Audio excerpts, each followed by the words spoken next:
Hello, folks. Here we are again. People are probably saying, not again, not again. You might get tired of watching it. We don't really get tired of doing it. We're talking about another beer. Here he goes, one four-wheeler. Murphy's Red Ale. Now, this is kind of a rarity, isn't it? Yeah, it's kind of hard to get around here. I mean, there's only a couple places that I've been able to find to get this beer. So I only know of one place now. I can remember. You can hear me all right? Yeah.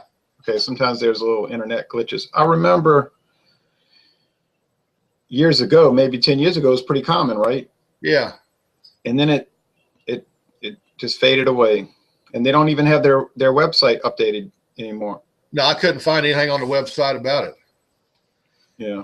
I noticed that my voice is not matching my video, but sometimes it'll look funky, but then when you watch the playback, it's okay. So I went back through my archives of beer, and I noticed I drank this beer in 2011 was the last time I had this beer. So I had it a few times.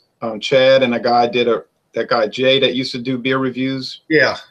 And they didn't like it at all. So I was like, that's interesting. Let me see if it's bad, So I went and got it, and I thought it was pretty good. So then, but I never really saw anybody doing reviews of it. So I got interested, and I've had it about 5 times. I think it was $2.25 for this bottle. I give $1. If I remember right, it was $1.69 a couple weeks ago for it. Oh, you lucky. Now the Murphy's big, the 14.9 ounce cans, those are like $2.25 around here. If you can find Murphy's, neither one of these beers, Murphy's Red Ale or Murphy's Irish Stout or imported stout, are sold in my town. I'd have to go out of town to get these. I got the last single they had, so I felt pretty lucky about that. Yeah, well, I went there to this place in Hammond, 38 miles away, and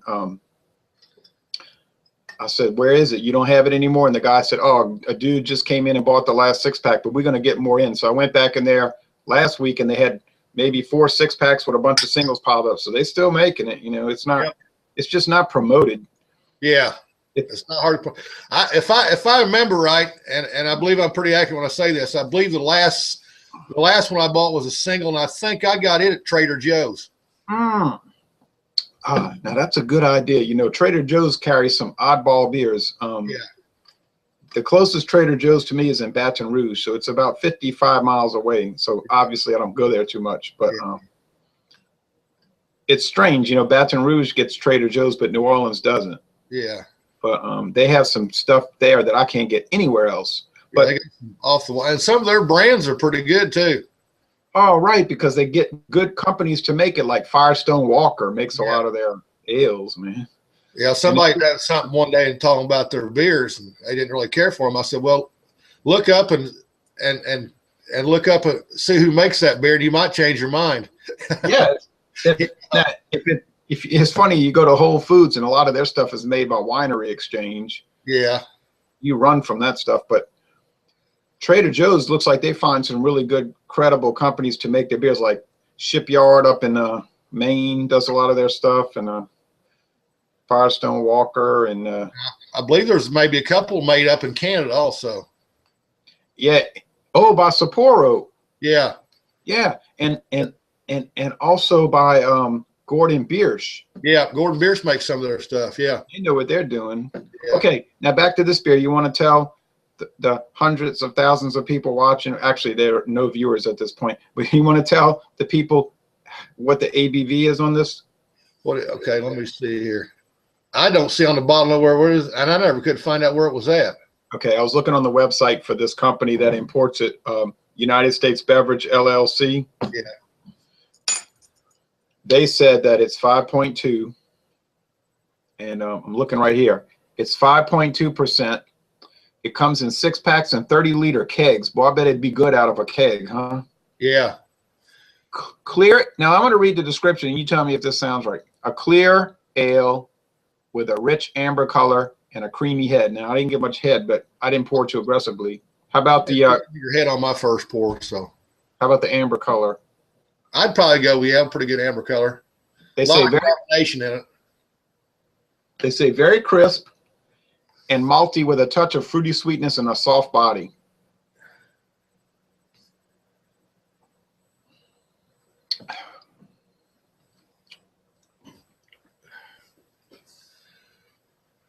I would probably go with that. I'm getting that. I got a lot more to say about this beer. It's a top fermented ale. It was first brewed at Ladies Well Brewery in 1856. So that's over 150 years ago, and it's still brewed today with traditional brewing methods and recipe. They said same recipe.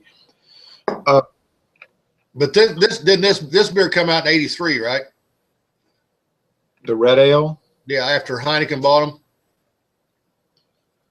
My understanding is that it's been out since 1856. I'm reading right here. It says in 1983, after Murphy's brand was bought by Dutch brewer Heineken International, Irish Red was launched for the export market, and it was hopped that it would be a more popular than the stout overseas. So yeah, so that's over in '83 is when it got originated over here. So yeah, it's confusing because I know Murphy's, the company, was started in 1856. Well, whatever the case, whether it's 32 years old or 150 something, it's made by Heineken, of course, and it's made in the Netherlands. They don't say anywhere Irish because it's made in the Netherlands by the Dutch. So that's why it just says premium red ale. Years ago, it would have said Irish red ale. yeah. Notice that Asian girl, you know, she's a new reviewer. Asian girl. Yeah, I've seen her. Yeah, she does a pretty good job. I certainly do think so. And you notice her bottle had the different label. It was the European label. It's a little different. Yeah. It's different. She was really bragging on this beer. And well, let's go in with the aroma because most people that are watching probably never get to try this thing. Yeah.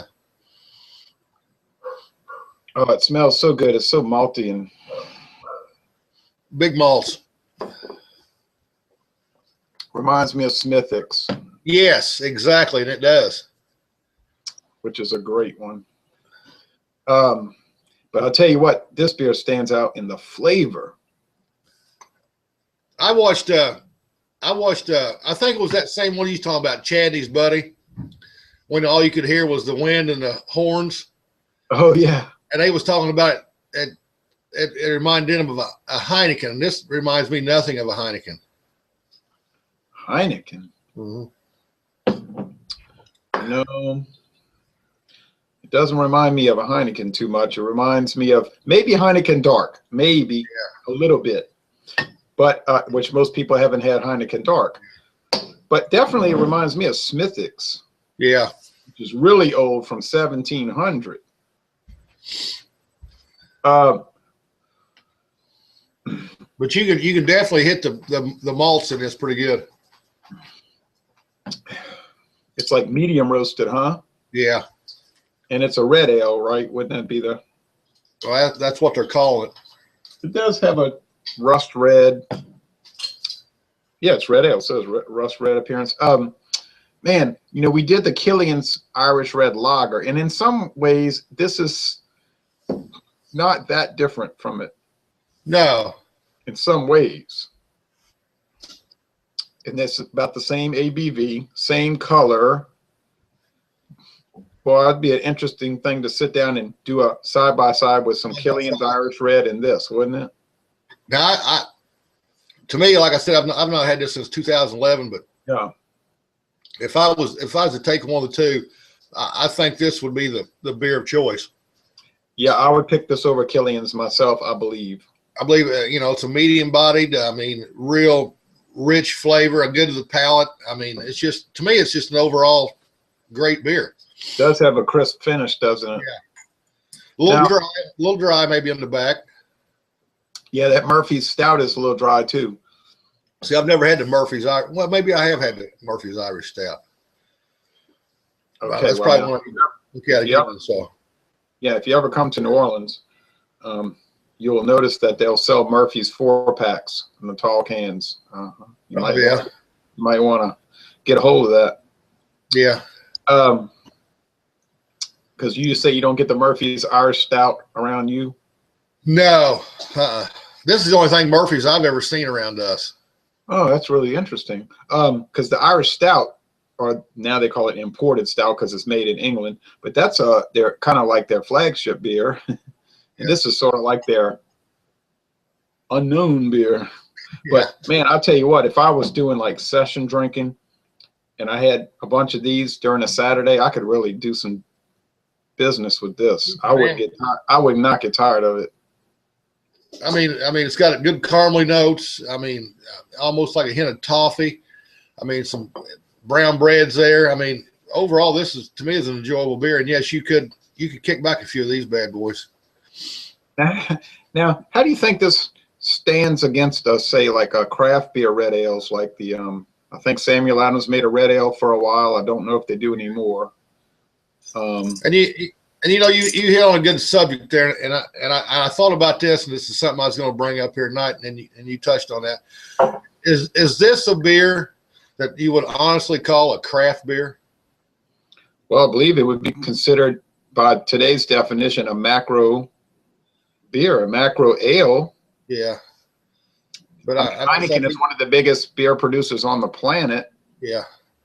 But to me, this is not one I would call a macro or a craft beer. To me, this is an old style beer. Yeah, it's an old style beer. Now some people, you know, there's some people that would say Heineken, well, that's junk. Why are you even drinking it? Yeah. You know what I mean? Do you think that automatically makes it like inferior or something? Yeah. No. I mean, this is a good product, and I think Heineken makes a good product. Yeah, and their portfolio is incredible. You could literally, if you had access to all the brands, if you had a video review channel, you could literally spend years doing only Heineken International beers. Oh, I'm sure you could. Yeah. I mean, it's beyond belief. They own the beer from Haiti, Prestige Lager. They own Kalik from the Bahamas and Kalik Gold. They have Heineken Dark, Heineken Light, which is interesting. I don't know how good it is. They have the Murphy's beers, all these Asian beers like Tiger Beer and Beer Lao and Tiger Beer, pretty good. Yeah. Oh man, it goes on and on and on. Well, when I was down in the Bahamas, that's all they sold down there was Heineken. That was it. All different kinds of Heineken, whatever you wanted Heineken. In the Bahamas. Yeah. But you didn't see Kalik. No, I didn't see Kalik. Yeah, that's the beer that was created for the Bahamas in 1987. You see, when we was down there, it was probably early 90s. So. Another beer that Heineken owns is I was in the Bahamas in 2001. Another beer that the Bahamas that Heineken owns is the Xingu. And the Xingu Gold, which are extraordinary beers from Brazil. I mean, incredible. And they were created by Heineken. I mean, really fantastic beers. These can go toe-to-toe with most any craft beers. Yeah. And that might sound appalling, but before people jump up and down, start screaming, go ahead and try Xingu Black and the Xingu Gold, and then tell me what you think, because I think it's just... And then a grocery store had it, and it wasn't selling, but I think they had it overpriced. But the guy told me, you want to just have these? You want to just take them? So obviously, what am I going to say? No. I said, yeah. So he gives me the 6-pack, but they had a really strange 6-pack. So I said, let me take this beer. And I was carrying it out, and I see it, but you know, sometimes you see something, you can't react fast enough. Yeah. The beer start falling out the 6-pack. So I grabbed with my arms, and then 2 of them hit the floor. Well, you know, if they hit a concrete floor, they're going to bust open. I said, look at this here. So that was a big mess to clean up, but I did save 4 of them. But I mean, fabulous. But then the Xingu Gold was just, I'm telling you, that was 100 out of 100. That was one of the best lagers I've ever had. But you know, sometimes I like to go with some of those off the wall, made out of this country beers that, you know, that doesn't get talked about a whole lot. No, you never see people talking about it on Untapped or anything. No. Well, you know. Okay, Murphy's Irish Red. I would give it a really high score if I was doing a review. This is really just an examination, but I would say if anybody ever sees it for a reasonable price, like $2.50 or less a bottle, I would definitely buy it, man. I would too. Yeah, I would too. And it seems to me that Heineken knows what they're doing. I mean, come on, the company's been brewing beer since 1873. You're going to tell me they don't know what they're doing? I mean, they've been around this long. They've got to be doing something right. Now, they have companies that don't know what they're doing. They're not all just poorly organized craft beer companies. They have some mass producers that do bad stuff too, like like City Brewing and Minhas. Those are mass producers, and they put out some filthy stuff. Yeah. But I think they do it on purpose because they know some people will drink the junk. Yeah. and they expensive stuff. Affordable, cheap beer. Yeah, people that buy Wildcat malt liquor are not going to sit down and write a review on Beer Advocate. No. But it is so horrible. Anyway, but hey, if they can produce it and people buy it, I guess that's okay. I don't care, but I wouldn't drink the junk. But this beer, back to this is really, it's a shame, because I think we would have had 10 other people would have joined us, right? Yeah, if they could have found it. Can't find it. I think Heineken's doing a disservice. They should really promote the beer. I think it deserves more than what it's getting. Oh, now that this beer is warmed and the aroma's starting to come out, it is really taking on a wonderful aroma, and it does remind me more and more of Heineken Dark. Yeah. I know if you go to the Netherlands, there's a beer called Heineken Tarvebok. Oh, yeah. You ever heard of Tarvebok? Uh-uh. It's like a 6% Heineken strong Bock beer. Boy, I'd love to try that thing. Yeah. Tarvebok. Well, anyway, I guess we covered it. I think it's a cool looking label. It's an unusual bottle design for one thing. This is the same bottle design that I had back in 2011, so the bottle's not really changed any. No, it's a really strange bottle. Sort of reminds me of the early 80s Budweiser bottle. If you remember, Budweiser had that strange stacked odd thing. Yep. Which I'd love to have in a collection. Yep. But, so my final word is, if you see it, buy it and try it. You almost surely like it. Chances are, unfortunately, you probably won't see it. No. And I'm with you, Jay. I mean, this is good beer. I mean, I'm going to drink it again. I mean, it's readily available in a few places around here. But I'd say if you can find it, drink it, get it, enjoy it. Are you starting to get a little bit of that hop bitterness in the background? Now that it's warmed up. It's not what you would call a hoppy beer, but it has a hop presence, which is interesting to me. You kind of get the big malt in the front, and once it's warmed up a little bit, you start to get the malt. But when it goes back down, you kind of get that hop flavor a little bit. And that kind of reminds me of Heineken a little bit. It's sort of like a grassy hop bitterness. Yeah. Well, anyway, I guess we covered it. Tomorrow we're going to be looking at another interesting, and it's a similar type thing. It's like a beer that's so terribly neglected. But I obviously these companies don't have the money to just promote everything. That's not possible. And it's called Bass Pale Ale. Yeah, I'm looking forward to that one. And that's probably a lot more famous than this Murphy's Red Ale. Yeah. I don't know if it's better tasting, but it's probably more famous. Yeah. I mean, okay. You can find the Bass in most Walmart, Myers, and other things like that. But this is one that you're really going to have to really search for because you're not going to find it. Like you said, we probably got 10 other people to do it. They just couldn't find it. Couldn't find it. Now, Paul, the guy from Texas that does videos with us. Yeah. Oh, excuse me. That's carbonated. He couldn't find Bass. Oh, really? Couldn't find it. I called the distributor in Texas today. I said, where can I find Bass? Then they're going to tell me, well, you might. I was kind of irritated. You might find it at HEB or at Specs. I'm thinking, you're a distributor and you're going to tell me where I might find it? I said, okay, thank you. So I called Specs and I said, I'm looking for Bass Pale Ale. Oh, the guy says, oh, yeah, we have that, but we just have Bass. I don't know about this Pale Ale. I say, you're talking about the bottle. It's got like a tan label. Oh, yeah, that's the one. I said, that's Bass Pale Ale. Well, I got about 3 6-packs. I said, okay. So I sent Paul an email. Said they got it at Specs, which is about 10 miles from him, maybe 8 miles. So he'd probably be able to go over there and get that. But Bass is another beer that, hey, don't be shocked if you turn around and you can't find it ever again. Exactly. Well, I'm finished. that was so enjoyable. And that is the final beer of the night because I'm going to make some hot tea. And this does have some tea-like qualities, by the way. Yep. With that, like tea leaves, kind of flavor. Any final words? I'd say if you can find it, buy it, drink it, enjoy it. Yep. And thank you. Very sessionable beer, and Murphy's Red Ale. I give it an A all day long. Oh yeah, 2 thumbs up, no doubt about it.